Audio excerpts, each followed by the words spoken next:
diferenciam, que as identificam? Olha, é preciso ter na devida conta que quando nós falamos de processo de criação literária, estamos a falar de uma das formas de materialização de uma cultura. Naturalmente, nós vamos ter as nossas particularidades, né? Que vão nos distinguir dos outros povos. O autor angolano vai procurar introduzir no seu texto elementos nativos, elementos da sua própria cultura. Aí começa o diferencial. Mas isso é algo que tem de ser visto numa perspectiva de universalidade e numa perspectiva particular. Universalidade por quê? Porque a forma é universal. A forma como se materializa o texto poético, a estrutura verso e etc. é o universal. Isso nos torna iguais aos outros porque concebemos, só existem duas formas, a prosa e o verso. E nós concebemos ou materializamos o nosso pensamento, o nosso sentimento por via da arte através dessas duas formas que existem. Mas falar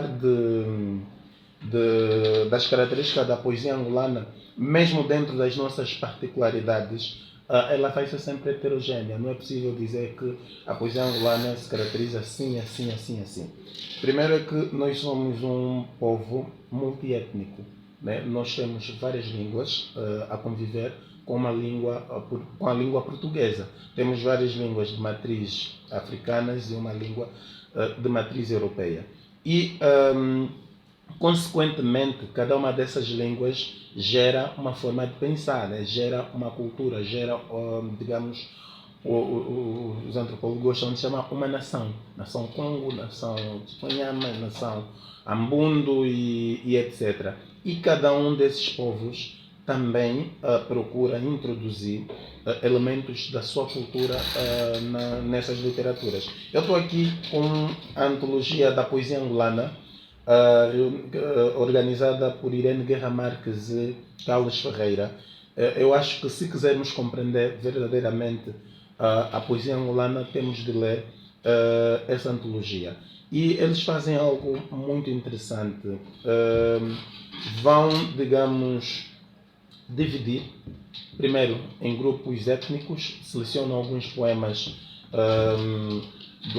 dos ambundos, alguns poemas Kikongo, dos povos Toco, enfim, dos povos Umbundo, todos esses grupos étnicos que acabam entrando, e parte depois para os percursores. Assim, nós devemos classificar a poesia angolana em tradicional e contemporânea. Eu vou considerar tradicional toda essa poesia produzida pelos nossos povos antes da chegada do colono português e que se concretiza por via da oralidade e também, digamos, dos ideogramas, né? Nós às vezes pensamos que nós só somos um povo da oralidade, da fala, ou derivamos de um povo apenas da fala. Não, eles também registraram esses textos em formas de imagens, em formas de ideogramas e etc. Falamos das pinturas rupestres. Pinturas rupestres, entre outros, né? Falo também do sona, aqueles desenhos na esteira e na areia dos povos Choco. Falo do Mabaia Manzungu, de Cabinda, os provérbios nas tampas de panela e etc. São formas literárias, né? E os poetas contemporâneos angolanos, e aqui vamos entrar já, acho que é naquilo que interessa, né? Nessa contemporaneidade. Mas é interessante saber que no período antes do surgimento do período colonial já tínhamos também a nossa forma poética. É importante que se passe essa informação. Sim, a literatura, a poesia geralmente é apontada para a Grécia. Todos os povos produziram as suas próprias literaturas. E nós tínhamos as nossas literaturas aqui. Por isso é que quando El Chatelain chega a Angola, o suíço, um dos primeiros teorizadores da literatura angolana, eu quando falo literatura angolana generalizo, não estou a pensar na literatura contemporânea, parte da literatura oral. Ele faz um estudo sobre a compartimentação nativa da literatura tradicional angolana, ou o modo como os nativos de Angola, sobretudo os ambundos, classificavam os diferentes tipos de textos que eles tinham, né? E eles já apresentam, nós já sistematizávamos. O que é que acontece com a nossa poesia? Ela estava, a tradicional, diretamente associada à música. Aí onde vês aqueles povos a dançarem, na verdade todas essas artes aí dão-se simultaneamente ao teatro, à dança, à poesia que está a ser cantada. Quando pegas aquele canto, vai ver que ela acaba sendo mais hermética do que, ou tendo um conteúdo estético mais significativo do que muitos textos que se produzem na contemporaneidade. Não, eles não estudaram, não. Essa questão não se coloca, porque há textos desses povos antigos que são muito complexos, né? Exigem ou desafiam a capacidade de interpretação do próprio leitor e exigem a constatação em loco, conhecer a cultura, qual é o valor do boi, aí, esse movimento, o que é que significa e etc. Então, depois há um processo, digamos, de migração, né? Por força do colonialismo. Impuseram-nos uma escrita. E depois, uma das formas que essa luta anticolonial começa é na frente cultural. O que é que os nossos autores vão fazer? Vão pegar nas virtualidades que a literatura oral lhe proporciona para acrescentar digamos, na forma ocidental. Porque nós fizemos esse processo de transição. Então, uma das formas de resistir era nós deixarmos muita substância da oralidade nos textos contemporâneos. Eu aqui vou citar a geração de Agostinho Neto como precursora disso, né? Viriato Cruz, Antônio Jacinto, Agostinho Neto e etc.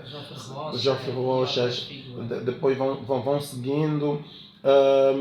Se repararem, eles, apesar de escreverem em português, colocam sempre uma outra palavra em Quimbundo, numa das línguas nacionais, né? Aquilo é a forma que eles têm já que nós somos povo da oralidade e nós aprendemos a ler em português, então vamos tentar resistir culturalmente dentro da língua portuguesa. Estamos a falar no período em que estava patente a poesia revolucionária. Sim. E aliás, essa forma, nem é preciso entendamos aqui a poesia revolucionária, não no sentido de levantar uma bandeira que eu quero independência, não. Resistência cultural, acima de tudo. Que eu digo que começa com o Cordeiro da Mata, quando ele tem a coragem de, no século XIX, eleger uma mulher negra como a sua musa, diferente dos outros poetas, né? Mas não foi verdadeiramente porque o Maia da Silva Ferreira também dedicou os seus textos às bengalenses, né? Mas de uma forma mais explícita é Cordeiro da Mata quem vai eleger a mulher negra como a sua musa e vai comparando e etc. Então, são formas de resistência, e de dizer que a mulher negra também é bonita. Então, esses são os precursores daquilo que a geração de 50, a geração Mensagem, Agostinho Neto, Antônio Jacinto, Viriato Cruz e Mário Pinto de Andrade decidiram dar continuidade. Este é só um dos aspectos que já começa a diferenciar, não sim, é? Sim, né? Do período antes do período colonial e também que diferencia aquilo que disse bem no início, no que toca à poesia. Ela tem uma regra que é universal, escrita em verso também em prosa, mas tem as suas características próprias, que diferenciam um povo do outro. Estas já são as características que diferenciam dos outros povos. A oralidade migrou para a contemporaneidade. E aqui surge um grupo ainda mais radical, positivamente mais radical que a geração de Agostinho Neto e Viriato Cruz, Antônio Jacinto. Eu falo dos Rui Duarte Carvalho, Paula Tavares, porque esses aqui já vêm de uma geração que bebeu de muitas escolas europeias e a forma como eles encontraram de resistir era voltar um regresso, digamos, in extremo para a oralidade. Então eles passaram a pegar em provérbios, em adivinhas e passaram a incorporar nos seus poemas. É essa geração que, digamos, radicaliza no bom sentido da palavra e nos permite dizer que a poesia angolana, nesse período, mas varia. Nesse período, quando eu falo de Rui Duarte de Carvalho, estou mais ou menos a falar dos poetas que saem de 70 no final da década de 60 chegam até 70 e mais ou menos até nos anos 80.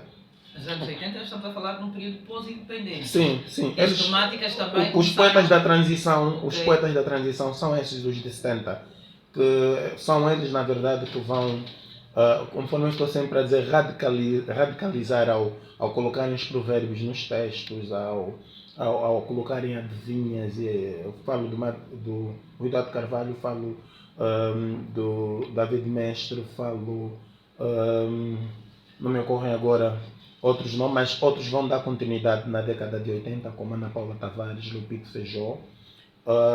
E essa linha continua até hoje, né? Eu disse, na década de 80 começa Rui Duarte de Carvalho, 70. Década de 80, Ana Paula Tavares, Lupito Feijó, Zé de Cunha Gonçalves. Década de 90, David Capelenguela.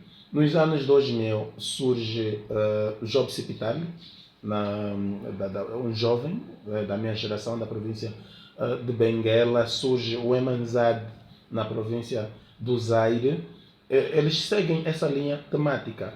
Mas Albert, vamos tentar identificar os aspectos que caracterizavam a poesia durante este período. A poesia contemporânea, né? O período colonial, o período pós-independência, depois veio a fase da criação da brigada, né? da Brigada Jovem de Literatura, em que muitos jovens também começaram a desenvolver esta veia poética e a dar de si, a usarem da poesia como forma de chamarem a atenção para alguns aspectos que eram vividos e que ainda são retratados agora. E da Brigada Jovem de Literatura tem muitos nomes que fizeste referência, que agora são figuras de destaque que partiram a partir daí. Vamos tentar identificar alguns aspectos. O período colonial era um período revolucionário, reclamava-se toda aquela... Era um período de clandestinidade, né? Onde se falava muito... As vozes dividiam-se. Vamos começar com aqueles que, na verdade, vêm de Lisboa e Coimbra, né, para Angola, através da revista Mensagem, etc. Agostinho Neto, Antônio Jacinto Virata Cruz. Eles elegem um idioleto diferente do, por exemplo, Cordeiro da Mata e Maia Ferreira, que são os precursores, que falavam de Angola, mas falavam como portugueses, na sua forma do dizer poético. A geração de 50, eles seguiram os passos do movimento da negritude. Então, a sua poesia naturalmente vai ser de intenso combate contra o colonialismo, e na frente cultural elegeram um idioleto, né? Uma forma particular que permita dizer que este é angolano. Tanto mais que as grandes discussões sobre a angolanidade, o centro, né? As grandes discussões começaram antes, mas ganham outro tom nessa década. Por força desse idioleto, se pegarmos nos textos do Mário Pinto de Andrade, Moneto, a Caçula, ele já tem um poema bilingue, né? A canção de Sabalo, Muimbo a Sabalo, já tem um poema bilingue, onde ele critica a forma como os angolanos eram retirados do seu país, levados para Santo Tomé, a amargura. Esse mesmo texto, essa mesma ideia, esse mesmo pensamento, vamos encontrar também Agostinho Neto, quando fala em Adeus à Hora da Largada. Era quase a mesma coisa, né? Então, a característica é fácil de determinar. Um idioleto específico que, digamos, elege o discurso popular angolano, supostamente menos intelectual do que o português, né? Isso vai se consubstanciar na gramaticalidade do português e na diglossia, que é a ocorrência de expressões das línguas nativas, nacionais com a língua portuguesa. Estamos na geração de Agostinho Neto, né? Mais lá para frente, na geração de 70, nós vamos ter dois grupos. Uns que vão estar na clandestinidade e outros que vão permanecer na cidade. Os da clandestinidade, naturalmente, escreviam como bem entendiam. E é daí onde vão nascer, é na clandestinidade onde vão nascer os grandes prosadores, na guerrilha, né? Os da guerrilha. Os que permaneceram na cidade criaram uma poesia hermética, muito fechada, de difícil compreensão. Como em 1961 houve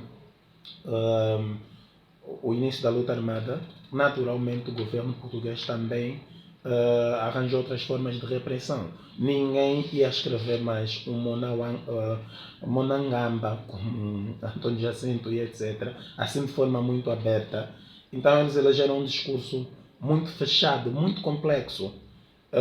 São exemplos desses poetas, David Mestre, o Rui Duarte Carvalho também pode entrar aí, o Jorge Macedo, Adriano Botelho de Vasconcelos. Se leres a poesia desses poetas, são de uma complexidade que te obriga a estar aí.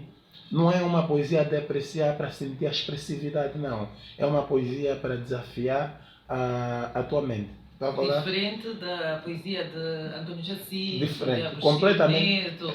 Iam para a cadeia se fizessem igual. Certo. É porque aqui já estamos nos anos 70, então a poesia deles era muito mais complexa, muito fechada, bebia de escolas como o simbolismo e o surrealismo. Com a vitória da independência, eu posso citar o Rui Duarte Carvalho e David Mestre, que deixaram até certo ponto de fazer uma poesia anticolonial e passaram a fazer uma poesia de dimensão antropológica, que é aquela que eu estava a dizer do regresso à oralidade in extreme, né? Se pegar Ondula Savana Branca de Rui Duarte Carvalho, vai notar que grande parte dos textos nascem, na verdade, da oralidade. Ele só transforma, algumas vezes traduz, só para mostrar como a nossa realidade é muito rica. E papel igual teve Oscar Ribas antes. Sim. Né? Não estamos aqui a citar Oscar Ribas, mas também é extremamente importante. E esse mesmo trabalho. Agora, contemporaneamente, o que é que nós vivemos? Diversas. Não é possível dizer que a poesia angolana atual é isso. Não, temos de falar de várias formas de concepção poética dentro do espaço angolano, porque o discurso é heterogêneo, né? Havendo quem opte em escrever como Rui Duarte Carvalho, como é o caso do Job Cipitalo, quem esteja no meio disso, como é o meu caso, né? Entre o antropológico e o filosófico, quem opte, digamos, para o spoken word, que é a poesia falada, também entra nesse universo da contemporaneidade. Nada pode ser excluído. Eu não sou de excluir. E tem características próprias. Teríamos de falar das características da poesia spoken word, da poesia do literagres. Já se diferencia dos outros... É completamente diferente. A poesia do literagres... As outras brigadas jovens de literatura? Completamente diferente. A brigada jovem de literatura, o Literagres, há mais uma brigada, uma organização o Levarte. O Levarte, por exemplo, a maior parte, e eu já estudei quase todas essas formas de... Não falo num espaço vago. A maior parte dos poetas do Levarte são naturalistas. São naturalistas. Faz-me perceber isto de ser um poeta naturalista. O texto, embora esteja em verso, concretiza-se quase sempre por via de uma linguagem corrente. Não há muito trabalho sobre a linguagem. E quando assim é, torna o verso, facilita a compreensão do leitor. Não é este o objetivo de quem escreve, não deve ser este o objetivo de quem escreve. Ou é muito simplista, Helder? Gostei dessa palavra, simplista. A arte é mesmo para desafiar os seres humanos. A arte, porque existem várias formas de você denunciar. Podes organizar uma manifestação.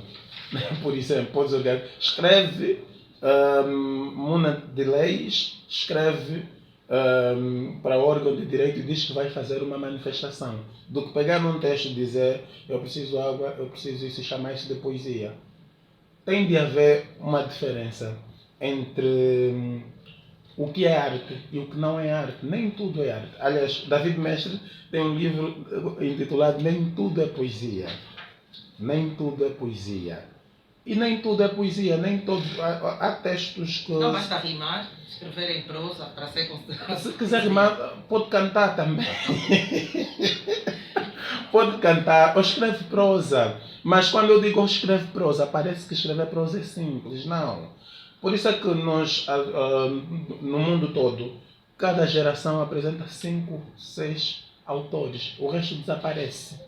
Porque a maior parte insere-se nessa linha dos equívocos, de confundir qualquer expressão, qualquer pensamento com arte. Nós temos de deixar de ser mimosos. Tem muita coisa que passa como arte e que não é arte.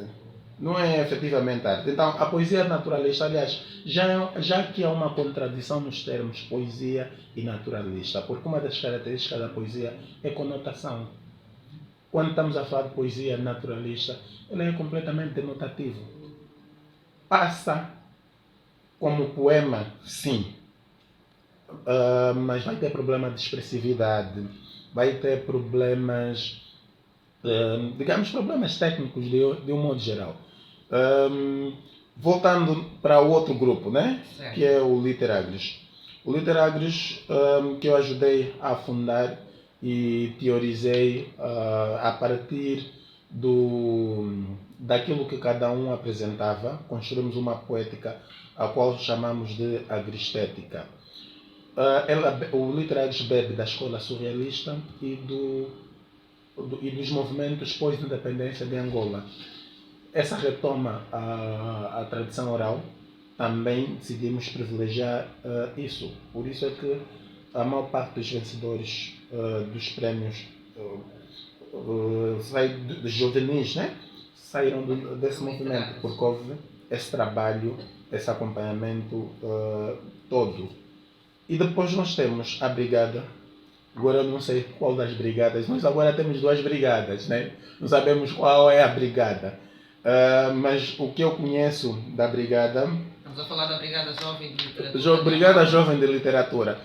A atual, da outra geração, também... Geração de 80. Estou a falar da geração de 80, porque essa brigada foi fundada... Não, a brigada continua. Estou a falar agora da brigada atual. Mas podemos voltar para a geração de 80. Não, mas podemos juntá-las, porque não? 80, a brigada atual... Já são diferentes, há alguma desordem atualmente. Okay. Nós não sabemos quem... São 2 brigadas e andam em discussão. Quando artistas não conseguem conversar, para mim não contam. Eles não conseguem, é muito simples conversar. É porque há outros interesses e não interessa muito. Porque a arte até tem esta capacidade de congregar, unir as pessoas. Mas depois vejo que os artistas não conseguem, porque há outros elementos a entrarem aí que são extra-literários. Então, mas o que eu conheço de alguns autores da Brigada, Carlos Pedro, Avongola, Denise Kangandala, e outros que eu fui lendo em antologias, é que há, digamos, uma continuidade com a anterior brigada em termos de produção, né? Sempre marcado por esse traço de heterogeneidade.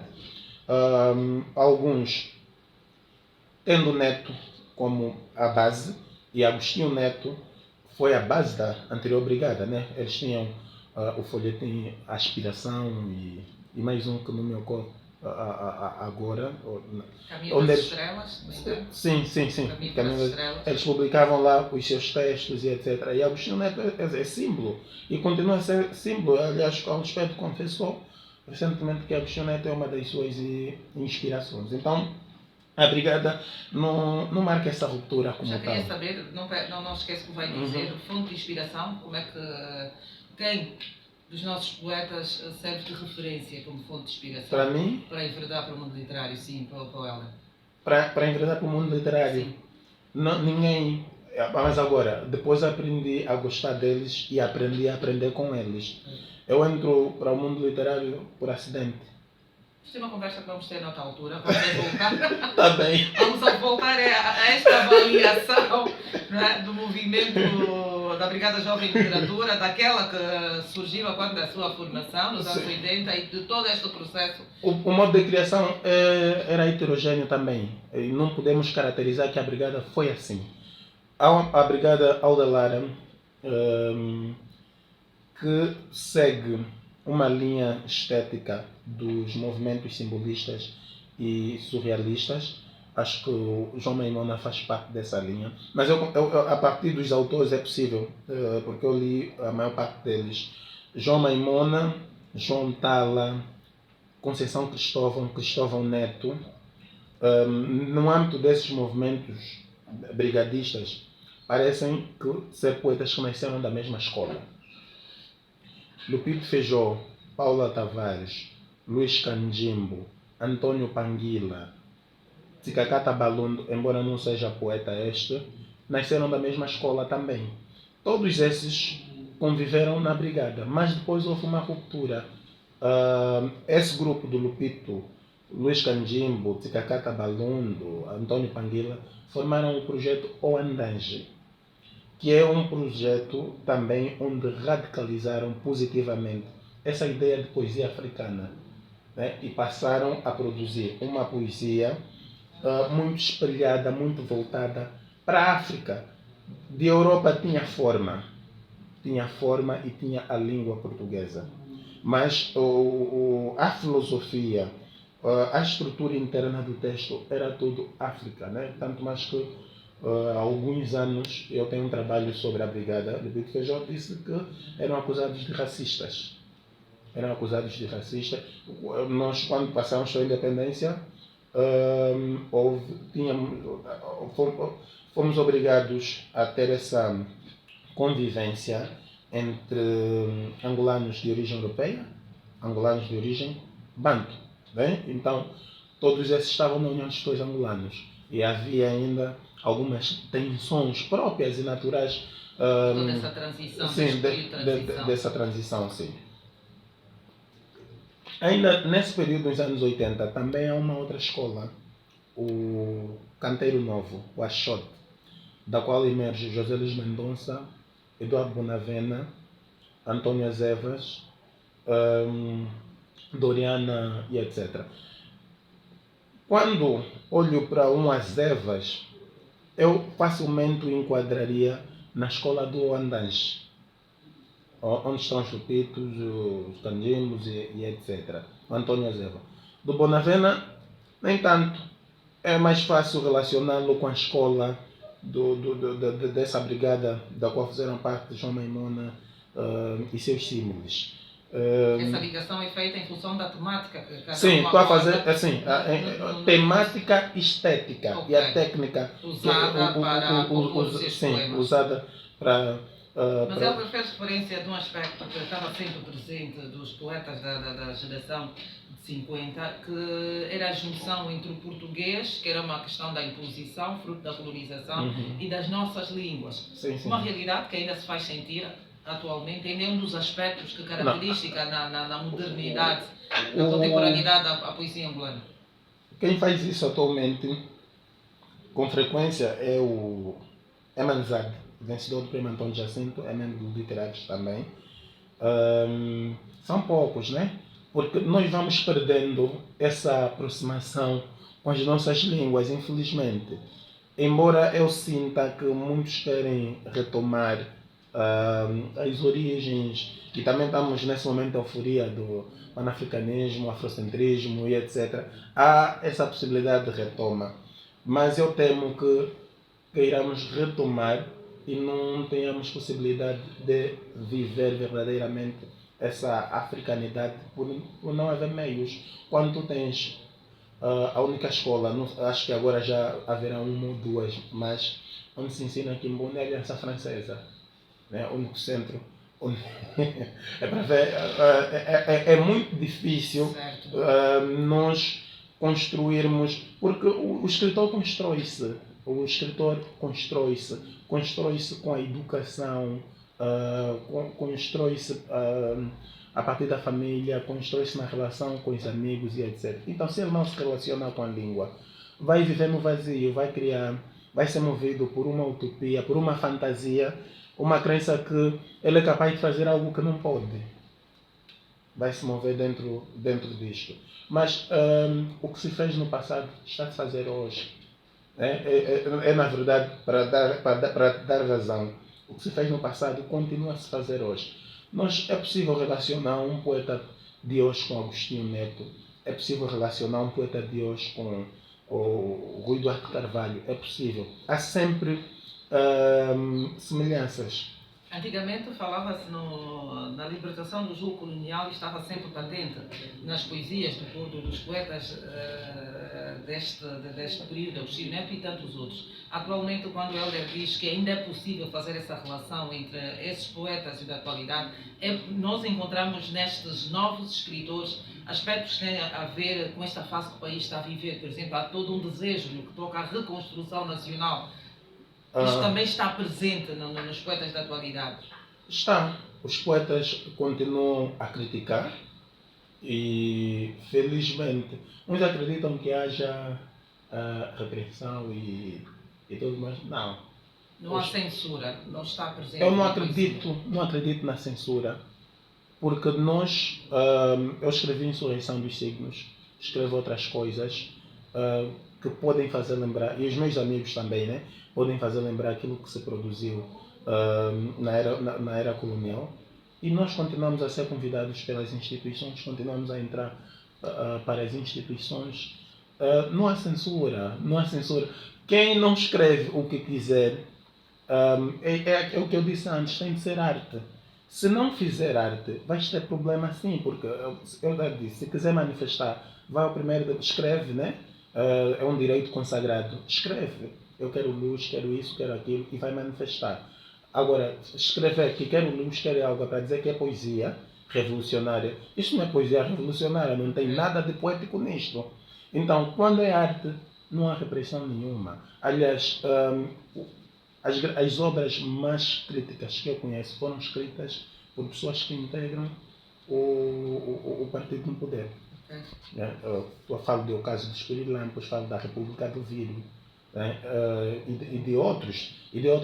Não há censura para a arte. Agora, para a política, uns confundem fazer política com arte. Eu, quando viajo para dar as minhas formações de teoria e crítica literária, eu falo sempre sobre isso. Façam literatura. Se tiver política dentro da literatura, não tem problema. Agora, se vocês fizerem política e acreditarem que estão a fazer literatura, aí vão ter mesmo problema, é normal. Porque não é possível haver este casamento. Sim, aliás, a política e a literatura estão sempre em choques permanentes, né? Há quem, por exemplo, tenha uma intenção política, né? Faz parte de determinado movimento e se serve Pode puxar mesmo para ficar à vontade. Ok, e se serve levantar um bocadinho mais. E se serve da literatura para promover a sua bandeira. E é isso que a bandeira da arte tem que ser sempre da arte. Se tiver, e levando a bandeira da arte, você vai ter coragem de criticar dentro da tua própria casa, de tecer críticas para dentro da tua casa, de tecer crítica para ti mesmo, porque nós precisamos fazer autocrítica, porque não somos perfeitos. Estamos sempre a criticar os outros. A arte nos permite isso tudo. Como crítico literário, que avaliação faz da produção atual? Vou beber água primeiro. Faz favor. Este acaba por ser sempre um assunto muito sensível, né? Uhum. Há muita repetição. Falta de autenticidade. Nós podemos até ter modelos, mas devemos fazer esforço para nos distanciarmos desses modelos. Então, nós vivemos numa era de muito copy-paste, de alguma desonestidade em termos de criação literária. E hoje em dia existem técnicas que eu chamo uma técnica da forma de bloco. Tu tens a forma de bloco e tens a massa, né? Quando colocas a massa e tiras sai o bloco com certo formato e vai se repetindo tudo igual. Podes pegar uma outra massa de um outro dia e vai sair sempre bloco. É assim que eu estou a ver a literatura. Uns ficam nervosos quando ouvem isso. Há pouca, digamos, invenção, ou pelo menos reinvenção. Qual é o fator que está na base dessa fraca criatividade, desta fraca inovação por parte dos nossos poetas e escritores no geral? São vários. Estímulo à educação. Nossa educação precisa evoluir, precisa introduzir a arte no verdadeiro sentido da palavra. E nós estamos muito presos em dogmas e não gostamos. Havia uma máxima, acho que é do Virgílio Faia, angolano inventa é a fome. Acho que perdemos essa fome de inovar e queremos permanecer a um certo comodismo. Nos apegamos, em muitos casos, em autores estrangeiros que são muito lidos, são craques e etc. E simplesmente depois usamos a técnica da forma de bloco, né? Mudamos, colocamos todo o conteúdo angolano na forma que o outro já criou. Quanto a base já não é original. Já não é original. Claro que nós temos algumas vozes que se estão a destacar, mas é o que eu não espero, eu não sou é assim no mundo, tu não tens 20, 30 escritores de referência que sobrevivam. Não tens. Em cada geração vai sobreviver 5, 4, 3, 2. Ok. Sim. Mas aí também entra o papel dos críticos, né? Se tivessem uma participação um bocadinho mais ativa, não daria um curso desta realidade que temos estado a presenciar atualmente. Sim, a crítica literária é extremamente importante e ela ainda é impotente e incipiente. Estamos a começar. Mas temos de nos perguntar, nós temos a Faculdade de Letras, temos o ICED, temos a Universidade de Piaget, temos a Metodista, a Universidade Católica, nessas instituições todas há análise textual, há teoria da literatura, há outras disciplinas ligadas à literatura. Por que é que há insuficiência de críticos literários? Primeiro, a maior parte dos críticos que estão a surgir são autodidatas e têm limitações próprias, né? Normais para quem é autodidata, porque o autodidata vai centrar o seu estudo em livros específicos.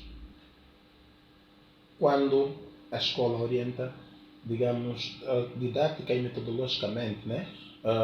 Eles criam um plano curricular que sabem que o perfil de saída do estudante vai ser esse e aquele. Mas ainda assim, acho que os autodidatas têm sido mais eficazes do que a própria academia. Alguma coisa não vai bem dentro dos nossos cursos de letras. E é fácil notar porque a maior parte termina defendendo em linguística. Porque geralmente as opções são línguas e literatura. E a maior parte das pessoas terminam defendendo em linguística. Alguma coisa não vai bem, por isso é que nós não temos crítica. Esse é o primeiro ponto. Depois, não há incentivos. Eu, para ler livros semanalmente ou mensalmente, preciso de algum impulso. Por exemplo, eu vou analisar este livro. Vou levar por aí um mês. Né? Nós estamos a falar de um livro de quase 700 páginas. Ler é uma coisa, analisar no verdadeiro sentido da palavra é outra coisa. Completamente diferente. Sim, os jornais precisam pagar. A rádio, acho que agora a Rádio Cultura vai acabar com muitos problemas que nós tínhamos. A Rádio Cultura é a chave também para sairmos desse marasmo. A Rádio Cultura também é uma das chaves. Existem outras rádios que estão a fazer também um trabalho enorme, mas vamos ver. Todos têm culpa, todos têm meia culpa, os próprios escritores, o Estado, os críticos literários, as associações literárias, quase sempre mendigando quando têm de criar ações para se autossustentarem, quase sempre mendigando, achando que o Estado é que tem de dar sempre as mãos não estou a tirar a responsabilidade do Estado, mas o Estado habituou muito mal as nossas instituições ao longo desses anos. Mas as ações podem fazer, as organizações podem fazer muito mais do que têm feito. Então é uma luta de todos nós. E depois também, não adianta tu seres um grande escritor quando não vais ter leitores. Quem cria os leitores? Em primeira instância, é a escola. Eu sou professor, já passei por todos os níveis, né? Desde o primário até o superior. No ensino médio, já recebi ocasionalmente turmas da 12ª estavam a finalizar. E eu introduzo sempre a leitura do texto integral, levo a obra de um determinado autor para estudar. Acredita que na 12ª classe existiam pessoas que nunca leram um livro. A maior parte não existiam estudantes. A maior parte dos estudantes, 99,9% da turma, em várias instituições, estou a falar desde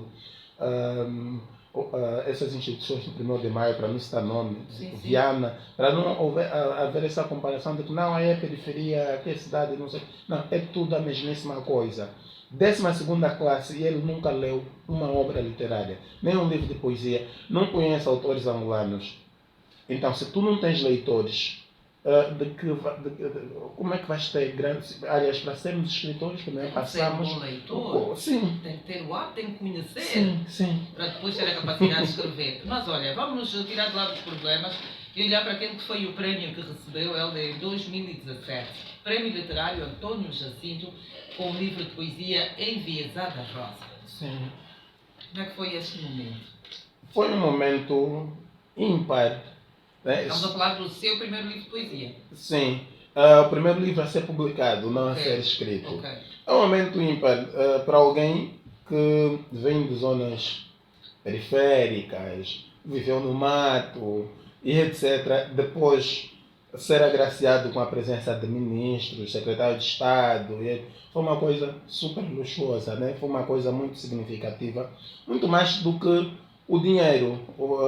Mas esse dinheiro também foi importante porque acabou pagando a defesa lá na Universidade Católica. Okay. Fez toda a diferença. Tudo aí fez a diferença. Foi extremamente importante. Mas eu não gosto de ver a minha carreira ligada a esse prémio. Muita gente liga.